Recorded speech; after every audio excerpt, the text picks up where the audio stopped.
El vapor era espeso, pesado y cargado con el aroma de hierbas secas. Cerré los ojos sintiendo como el calor del temazcal penetraba en cada poro de mi piel. Fuera, la noche de San Miguel de Allende era fresca, pero aquí dentro, el aire era un abrazo sofocante. La luz de una única vela parpadeaba, proyectando sombras danzantes sobre las paredes de piedra. No había nadie más. Solo yo y Javier, el prometido de mi hija Isabella. Era una situación extraña, por decirlo menos. Isabella había sugerido que él me acompañara en mi viaje a México, ya que ella no podía venir. Mamá, él es tu yerno, por favor cuídalo. Y a la vez él te cuide a ti, ayúdalo a conocer un poco el país. Él necesita un descanso del trabajo. Me había dicho. Y aquí estábamos sentados en un silencio que no era incómodo, sino más bien preñado de algo indescriptible. ¿Qué piensas de este lugar?, me preguntó Javier, su voz resonando en el pequeño espacio. Sonaba más relajado de lo que lo había escuchado en meses. Es poderoso, respondí, mis palabras saliendo como un suspiro. Abrí los ojos y lo miré. Estaba sentado con las piernas cruzadas, con los ojos cerrados, y su cabello, oscuro y rizado, se pegaba a su frente. La piel de sus brazos brillaba con sudor. Nunca había estado en un temazcal, dijo, rompiendo el silencio una vez más. Aquí en México son muy comunes. ¿Y en Madrid?, pregunté. No, no así. Allá es la prisa, la ciudad, el trabajo. No hay tiempo para este tipo de rituales. ¿Y no has probado los baños árabes o los hammams? Hay muchos en España, dije. A Isabella no le gusta mucho ese tipo de cosas. Ella prefiere quedarse en casa, ver series, estar tranquila. La comparación me golpeó en el estómago. Isabella era mi hija, mi sangre, pero sabía que era una persona muy diferente a mí. Siempre había sido la más práctica, la que se quedaba en casa, mientras yo me sentía viva viajando, conociendo gente, sumergiéndome en nuevas culturas. Me di cuenta de que Javier, con su inquietud, su sed de algo más, era más como yo de lo que yo misma me había atrevido a pensar. En ese momento, en la penumbra del temazcal, sentí una conexión que era tan fuerte como el calor que nos rodeaba. Eres un buen hombre, dije, y él abrió los ojos. Me miró y su mirada me atravesó. ¿Por qué lo dices?, preguntó, su voz un susurro. Porque eres demasiado correcto, respondí sin pensarlo dos veces. ¿Qué hay de malo en ser correcto? A veces la corrección te impide vivir, le dije, y la verdad de mis palabras resonó en el aire denso. Ninguno de los dos dijo nada más. El silencio que siguió fue elocuente. Había en él una advertencia, una frontera invisible que sabíamos que no debíamos cruzar. Pero el aire ya estaba enrarecido, y cada minuto que pasaba, esa frontera se desdibujaba un poco más. Salimos del temazcal, sintiendo el choque del aire fresco de la noche en nuestra piel. La niebla del vapor se disipaba a nuestro alrededor. Nos vestimos en silencio y salimos a las calles adoquinadas. La luz de las farolas doradas se reflejaba en el suelo húmedo. Javier caminaba a mi lado, un poco más cerca de lo que debería. Sentía su presencia, la calidez que irradiaba, a pesar del aire fresco. El olor de las flores de bugambilla llenaba el ambiente, y el sonido de una guitarra lejana flotaba en la brisa. Todo era demasiado perfecto, demasiado romántico. Demasiado peligroso. ¿Sabes que estamos jugando con fuego, verdad?, le pregunté, mi voz baja, casi inaudible. Se detuvo y me miró a los ojos. Su mirada era un abismo, un pozo de emociones que no me atrevía a explorar. Lo sé, respondió. ¿Y qué? ¿Y qué?, repitió, y en su voz había un desafío, una invitación. Esa incertidumbre, esa pregunta sin respuesta, me arrastraba más que cualquier otra cosa. El calor del temazcal no solo había quemado mi cuerpo, sino también mi mente. Caminamos en silencio por las calles empinadas, cada paso como un salto al vacío. Cuando llegamos a la entrada de mi casita, el silencio se volvió insoportable. Quería decirle que se fuera, que olvidara todo, pero no podía. Quería saber qué pasaría. ¿Quieres pasar a tomar un té de manzanilla? Le pregunté. Él movió la cabeza, como si estuviera sopesando la oferta. Finalmente asintió, pero no se movió de la puerta. No creo que debería irme, dijo, y en sus ojos vi la lucha. La lucha entre la razón y el deseo. Él se fue y yo me quedé en el umbral, sintiendo el frío de la noche. Pero no sentía el frío en mi cuerpo, sino el eco de su presencia. El eco de sus palabras.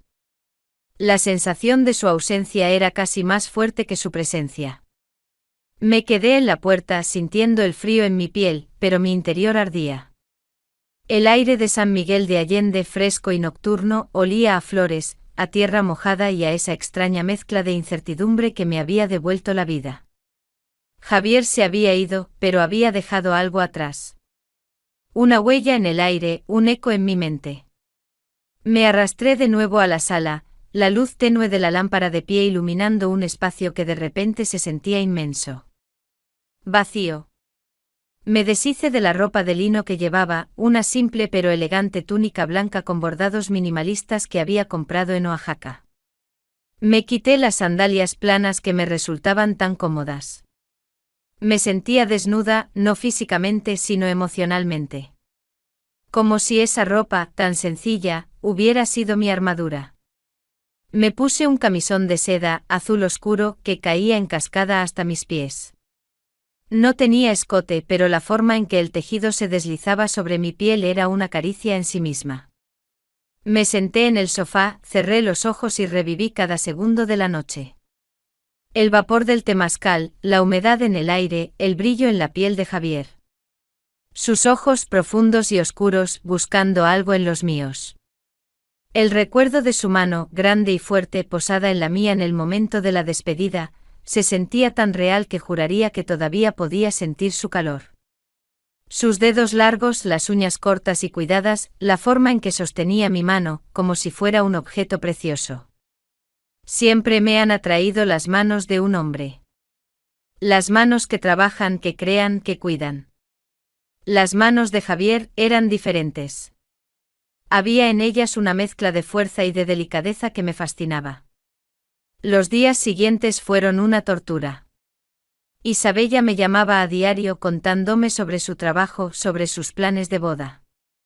Yo la escuchaba con la mitad de mi mente, la otra mitad ocupada en una conversación silenciosa con Javier. Quería preguntarle a Isabella si notaba algo diferente en él, si sentía la distancia que había crecido entre ellos, pero no podía. El miedo a lo que pudiera descubrir era demasiado grande. La espera era insoportable. Quería que me llamara, que me mandara un mensaje, cualquier cosa que confirmara que lo que había pasado entre nosotros no había sido una fantasía. Pero el teléfono se mantuvo en silencio. La esperanza se convertía en desesperación. Pensé que tal vez había malinterpretado la situación, que para él había sido solo una noche de charla en un lugar exótico, y que para mí se había convertido en una obsesión. Una noche el sonido del timbre me sacó de mi letargo. Eran pasadas las 9, una hora inusual para una visita. El corazón me dio un vuelco. Sabía quién era. No lo sabía con la razón, sino con una certeza profunda que venía de las entrañas. Abrí la puerta y ahí estaba él. Parado en la oscuridad de la noche. La luz de la farola de la calle iluminaba su rostro, que estaba surcado por una expresión de tormento. Llevaba unos pantalones de mezclilla desgastados, una camiseta de algodón mojada por la llovizna. No se había dignado a usar un paraguas, a pesar de que la lluvia caía sin cesar. Estaba allí mirándome con el cabello rizado pegado a la frente. Javier, susurré. No respondió, simplemente entró cerrando la puerta detrás de él, como si estuviera huyendo de algo. Se sentó en la silla de la cocina, la misma en la que nos habíamos sentado la otra noche, y se quedó en silencio sin moverse. Su ropa mojada dejaba un rastro de agua en el suelo de azulejos. ¿Qué pasó?, le pregunté, mi voz apenas un murmullo. Nada, respondió su voz grave, rota. Solo tenía que verte. Mi corazón se apretó. Me di cuenta de que mi suposición era correcta. Él había vuelto. En ese momento, en la penumbra de mi cocina, supe que no había vuelta atrás. La luz de la lámpara de la cocina iluminaba su rostro. Estaba empapado, con gotas de lluvia escurriendo por su cabello y por su ropa. No había nada que decir. El silencio entre nosotros era más elocuente que cualquier palabra. Su visita inesperada y en medio de la noche lo decía todo. Era un hombre con una vida, con una prometida, con una futura familia, y sin embargo, estaba aquí, en mi casa. Siéntate, le dije, y mi voz sonó más calmada de lo que me sentía. Se sentó en la misma silla de antes, con sus manos apoyadas en la mesa de madera. Sus dedos eran largos y delgados, y sus uñas estaban impecables, a pesar de que había estado rascando la tierra en su jardín. Lo miré y la fascinación que sentía por sus manos se hizo más intensa. Esas manos podrían ser las de un artista, las de un cirujano, y las de un hombre que sabe lo que quiere. ¿Qué pasó con Isabella?, le pregunté, mi voz casi un susurro. No me atrevía a mirarlo a los ojos. Ella está bien, respondió su voz grave. Está muy ocupada con los preparativos de la boda. ¿Y tú, no te sientes feliz? Se quedó en silencio sin responder. Me atreví a mirarlo a los ojos, y su mirada era tan profunda que me sentí como si estuviera a punto de ahogarme. En sus ojos vi una tristeza que no podía esconder. Vi el vacío que sentía, la insatisfacción que lo atormentaba. Vi el mismo vacío que yo sentía desde que mi esposo había muerto. No lo sé, dijo, y la honestidad en su voz me hizo temblar. Estoy confundido. Lo sé, respondí sin pensarlo dos veces. Yo también. En ese momento, la verdad entre nosotros era más fuerte que cualquier mentira. Estábamos sentados en mi cocina, dos personas que se suponía que no debían estar ahí, dos personas que jugaban un juego que no debían. Me levanté y le hice una taza de chocolate caliente, algo que mi esposo siempre me hacía cuando me sentía triste. Toma, le dije y le ofrecí la taza. Él la tomó y sus dedos rozaron los míos. El roce fue como una descarga eléctrica y sentí que mi piel ardía. Él también lo sintió porque sus ojos se abrieron de par en par, y su mirada se volvió más intensa. Nos sentamos en silencio, el único sonido era el de la lluvia golpeando la ventana. Él bebió el chocolate caliente y yo lo miré. Miré sus manos, sus ojos, su boca. Me sentía atraída por él de una manera que me asustaba. Me sentía atraída por su vulnerabilidad, por su tristeza. Me sentía atraída por la posibilidad de vivir una vida que nunca había vivido. ¿Por qué viniste, Javier?, le pregunté, mi voz un susurro. Sabes que esto no está bien. Lo sé, respondió. Pero no puedo dejar de pensar en ti. Esas palabras me golpearon como una ola. Sentí que mi corazón se rompía en pedazos. Era una verdad tan dolorosa como hermosa. Quería decirle que yo sentía lo mismo, que no podía dejar de pensar en él. Pero no podía. No podía traicionar a mi hija, a mi propia sangre. En ese momento supe que no había vuelta atrás. La línea entre la verdad y la mentira se había borrado, y ahora estábamos en un lugar oscuro, donde las reglas no importaban. El peso de la culpa era un nudo en mi estómago, un mal sabor en la boca que no se iba ni con el chocolate caliente. La lluvia golpeaba con más fuerza la ventana, como si el cielo estuviera intentando ahogar el fuego que ardía entre nosotros. Javier y yo estábamos sentados, separados por una mesa, pero unidos por una tensión que se podía cortar con un cuchillo. Él miraba fijamente el chocolate en su taza, como si fuera la cosa más interesante del mundo. Yo, en cambio, no podía apartar la mirada de sus manos. Eran manos fuertes como las de un escultor, pero con una delicadeza en los dedos que me fascinaba. Me imaginaba cómo serían sus manos sosteniendo una guitarra, acariciando las cuerdas, haciendo que la música cobrara vida. O cómo serían sus manos creando algo hermoso, pintando un cuadro, esculpiendo la arcilla. Nunca antes me había fijado en las manos de un hombre de esa manera. Y ahora, no podía dejar de pensar en ellas. ¿Qué ves?, me preguntó sin levantar la vista. Nada, mentí, pero sabía que él sabía que estaba mintiendo. Él levantó la vista y me miró a los ojos. Su mirada era penetrante, como si pudiera leer mis pensamientos. Dime la verdad, me dijo, y su voz era suave pero firme. Dime lo que piensas. No sabía qué decir. Quería decirle que estaba pensando en sus manos, en su belleza, en la forma en que me hacían sentir. Pero no podía. No podía traicionar a mi hija, a mi propia sangre. Pienso en la vida, dije, y mi voz era casi un susurro. En cómo a veces las cosas no son como las planeamos. Él sonrió, pero su sonrisa era triste. Eso lo sé, dijo, y luego se quedó en silencio. El silencio volvió, pero esta vez no era incómodo. Era un silencio lleno de significado, de secretos y de promesas. ¿Por qué?, le pregunté y mi voz se rompió. Porque vienes aquí, porque me miras de esa manera, porque me haces sentir. No pude terminar la frase. Porque me siento vivo cuando estoy contigo, me interrumpió, y sus palabras me golpearon como un puñetazo en el estómago. Me siento vivo y al mismo tiempo me siento muerto porque sé que no puedo tenerte. Esas palabras me hicieron temblar. Me di cuenta de que él estaba sintiendo lo mismo que yo. El mismo fuego, la misma desesperación. En ese momento las barreras entre nosotros se derrumbaron por completo. No éramos suegra y yerno. Éramos un hombre y una mujer, unidos por una atracción prohibida, por un deseo que nos consumía. Él se levantó y se acercó a mí. Yo no me moví. Solo lo miré. Él se inclinó y sus labios se acercaron a los míos. El aire se volvió más denso, el tiempo se detuvo.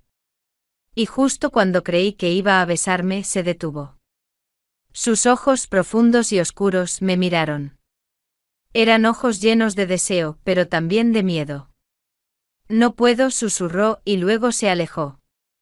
Se fue y yo me quedé sintiendo el eco de su no puedo en mis oídos. En ese momento supe que esta historia no había terminado. Solo estaba empezando. La noche que siguió a su partida fue una de las más largas de mi vida. Me quedé sentada en la cocina, la oscuridad y el silencio de la casa amplificando el eco de sus palabras. Su no puedo resonaba en mi mente, un recordatorio constante de la línea que casi cruzamos. El peso de la culpa era abrumador. Me sentía como una traidora, no solo a mi hija, sino a mí misma, a todos los principios por los que había vivido. Y sin embargo el miedo no era lo único que sentía. Había una extraña sensación de orgullo. Había vivido algo que la mayoría de la gente solo puede soñar. Algo prohibido, algo peligroso, algo real. Y ese algo, por más doloroso que fuera, me hacía sentir viva. Me fui a la cama, pero no pude dormir. Mis pensamientos se arremolinaban como hojas secas en el viento, reviviendo cada momento de la noche. El calor del temazcal, la mirada de Javier, el roce de su mano, la tensión en el aire. Todo era tan vívido que juraría que todavía podía sentirlo. El amanecer trajo consigo un sol de un rosa y naranja tan intensos que pintaron el cielo sobre San Miguel de Allende. Me levanté, me duché y me vestí con un sencillo vestido de algodón. Era un vestido de un azul brillante, uno de mis favoritos. Era simple, pero me hacía sentir cómoda y segura. Me puse unas sandalias de cuero y salí a la terraza. El aire de la mañana era fresco y olía a café y a pan recién horneado. Tomé una taza de café, pero no pude beberla. Mi mente estaba en otro lugar. Estaba con Javier en algún lugar de la ciudad, lidiando con el mismo torbellino de emociones que yo. Me pregunté qué estaría pensando, si estaría tan atormentado como yo. Me pregunté si se arrepentiría de haber venido, o si, al igual que yo, sentía una extraña mezcla de culpa y de satisfacción. El sonido de una campana de iglesia lejana rompió el silencio de la mañana. Me quedé en la terraza mirando la ciudad, y me di cuenta de que San Miguel de Allende ya no era solo una ciudad para mí. Era el lugar de mi renacimiento, el lugar donde me sentí viva de nuevo, el lugar donde conocí a un hombre que me hizo sentir cosas que creí que nunca volvería a sentir. De repente el teléfono sonó. Me sobresalté, mi corazón latiendo en mi pecho. Era Isabella. Mamá, buenos días, dijo su voz alegre y despreocupada. Me enteré de que Javier fue a verte anoche. ¿Está todo bien? Me dijo que se sentía un poco mal. Sí, todo bien, mi amor, le respondí, y mi voz sonó tan normal que me sorprendí a mí misma. Se sentía un poco mal, pero ya está mejor. Me dijo que te dijera que te ama. ¡Ay, qué bueno! Me alegro de que te haya visitado. Ya ves, se lleva tan bien contigo. Sí, respondí, mi voz era un susurro. Y me di cuenta de la terrible verdad. La mentira que le había contado a Isabella era la misma que nos habíamos contado a nosotros mismos. Una mentira que nos había permitido cruzar una línea que nunca debimos cruzar. En ese momento supe que esta historia no había terminado. Solo estaba empezando. Y la peor parte era que no sabía qué iba a pasar. Lo único que sabía era que el sol de la mañana ya no era tan brillante, y que el sabor de mi café era amargo, tan amargo como la culpa que sentía.